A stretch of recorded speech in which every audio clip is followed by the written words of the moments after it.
сіздерге тікелей қатысты. Олай болса, сабағымызды бастамас бұрын алдымен аудиториядағы көңіл күйімізді немесе психологиялық ахуал толтыру үшін бәріміз орнымыздан тұрып нейрогимнастикасын жасап көрейік.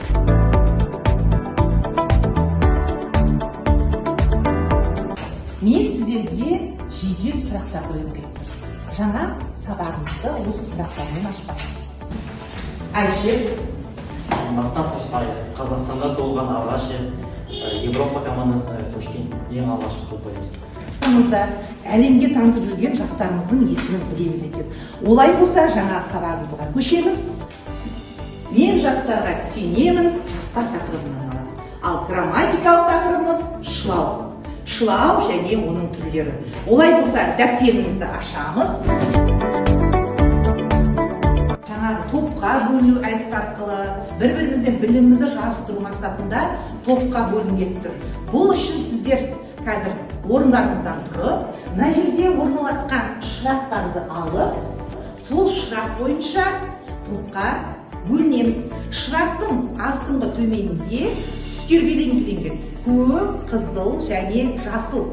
Олай болса, орнымыздан тұрып, шырақтарды ала қойыңыздар.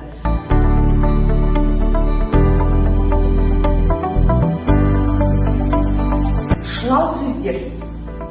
Өздеріңіз білетіндей, шлау сөз табы. 9 сөз табының бірі бұл шлау. Сол секілді қазіргі қазақ жастары Мағжан сенгеніз жастар бейнесін жазып көрейік. Олай болса, сіздердің алдарыңызға А3 форматын үлестіремін.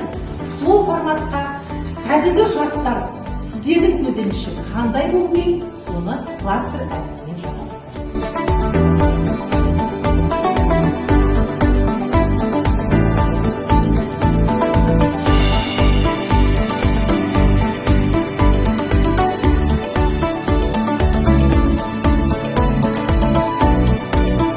Сабағымыздың соңына да жақындап қалдық. Сіздермен өте тамаша жұмыстар, жақсы жұмыстар жүргіздік. Енді мен сіздерге соңғы бекіту тапсырмасы ретінде мынада челлендж ұсынғым келіп тұр. Бұл челлендж былай аталады: шлауды қолданып ұран жаса. Бүгін таңдау сенде. Тек алға Қазақстан.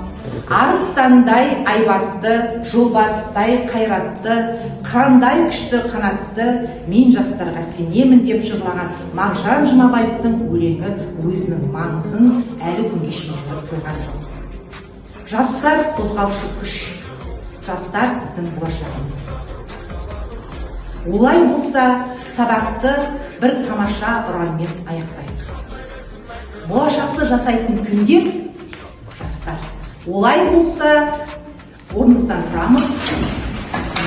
Баршамыз бірге болашақты бірге жасаймыз. Басы өткен